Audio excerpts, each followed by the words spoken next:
Peut-être qu'on peut faire tout, Oui, peut-être tout le une sorte cycle. de déroulé de qu'est-ce que c'est la vie d'une vache laitière, en fait, pour Eh, vraiment Oui, oui. comprendre ce qui se passe derrière, effectivement. Donc, premièrement, une vache laitière, pour qu'elle soit enceinte pour produire du lait, là, on vient de brûler un peu le scoop, là, on sait tout ça. Il faut d'abord l'inséminer. Il n'y a pas de papa vache et de maman vache qui tombent follement amoureux et qui décident de faire des bébés, là. Ça ne se passe pas comme ça. C'est de l'insémination artificielle. Donc, le producteur ou la productrice laitière insémine la vache. La vache tombe enceinte, donc sa première grossesse, après 9 mois. Donc, même chose que chez les humaines, la vache va donner naissance à son veau. Euh, Si c'est une femelle, ce veau-là va devenir une autre vache laitière. Donc, on va le garder dans la production. Si c'est un mâle, il va devenir de la viande de veau. Mais très rapidement, là, puis ça change d'un pays à l'autre, mais en général, c'est autour de 24-36 heures. On va séparer le veau de sa mère, que ce soit un mâle ou une femelle, pour que la vache donne son lait à la treilleuse. Parce que, évidemment, si le bébé reste là, le bébé va sucer le lait de sa mère et il n'y en aura pas assez pour la treilleuse. Le bébé, on va le nourrir avec du lait en poudre. Donc, souvent, du lait qu'on aura retiré de la circulation pour plein de problèmes, on va le mettre en poudre, rajouter de l'eau et c'est comme ça qu'on va nourrir le bébé. Puis, c'est important de s'y arrêter un instant. Je travaille dans un refuge pour animaux, un organisme qui applique les lois de protection des animaux. Pour n'importe quelle autre espèce animale, là, séparer le bébé de sa mère avant le sevrage, ça serait perçu comme de la cruauté. C'est impensable de séparer un chaton de sa maman, là. C'est vraiment terrible. Et tout le monde s'entendrait que séparer un chiot de sa maman, c'est un geste cruel qui va avoir des conséquences sur le développement du chiot. Et pourtant, on fait ça à chaque jour, systématiquement. Même dans les élevages les plus bio, les plus éthiques, les plus merveilleux du monde, on sépare le veau de sa mère et puis on va le faire grandir.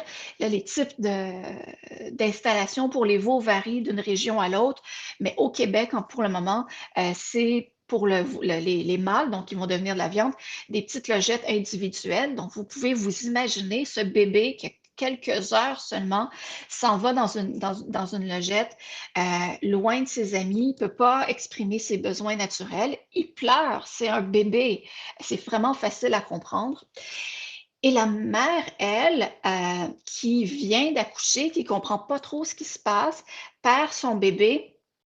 Et là, et puis évidemment, il y a ces hormones qui remontent et tout ça.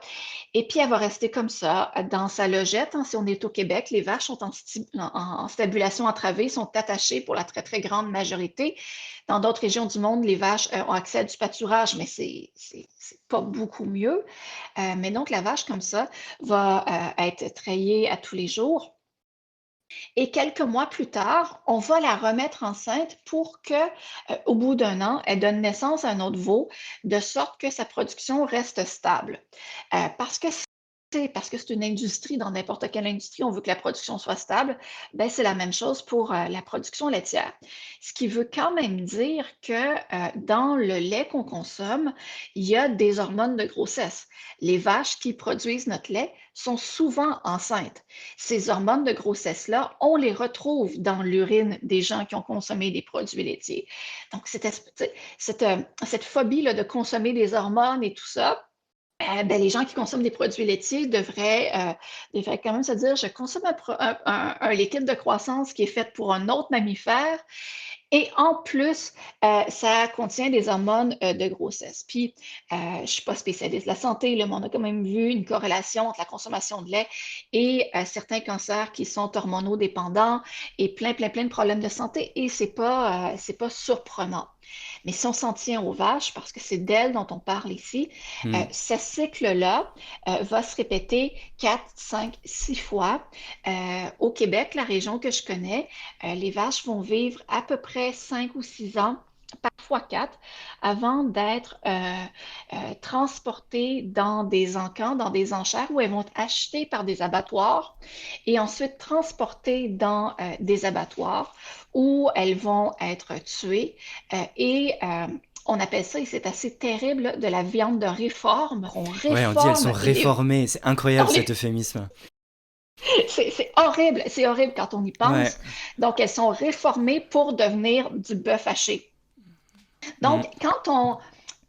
quand on parle de végétarisme, et ça, c'est un des arguments qui m'a vraiment convaincu de militer pour le véganisme et non pas le végétarisme, on se dit, oui, mais tu sais, nous, les végétariens, on tue pas d'animaux. On n'en tue pas directement, d'accord, mais quand même, les vaches qui produisent le lait vont être abattues après quelques années pour devenir de la viande. Les pays qui sont largement végétariens, comme l'Inde, par exemple, sont des très, très gros exportateurs de viande dans les pays limitrophes. Mais leurs Mm. vaches vont quand même être tuées et transformées en viande hachée. Et les veaux mâles, eux, vont aussi devenir de la viande, là. Donc, industrie de la viande et industrie du lait, c'est vraiment les deux faces d'une même pièce. C'est vraiment la même chose.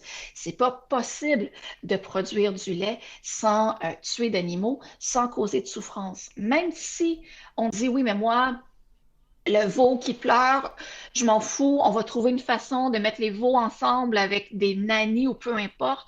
On va laisser le veau quand même avec sa mère. Bon, même si tout ça, la vache devrait vivre à l'état naturel une quinzaine d'années, ne va pas produire autant de lait pendant 15 ans. Elle ne peut pas produire autant de lait si on ne lui fait pas donner naissance à des bébés. Et puis, Mm. avec des grossesses à répétition, les veaux mâles, ils n'ont pas d'utilité. Donc, le modèle économique ne peut pas fonctionner sans l'industrie de la viande. Là, on ne peut pas avoir d'industrie laitière sans industrie de la viande. C'est la même chose. Il ne peut pas avoir de lait sans souffrance.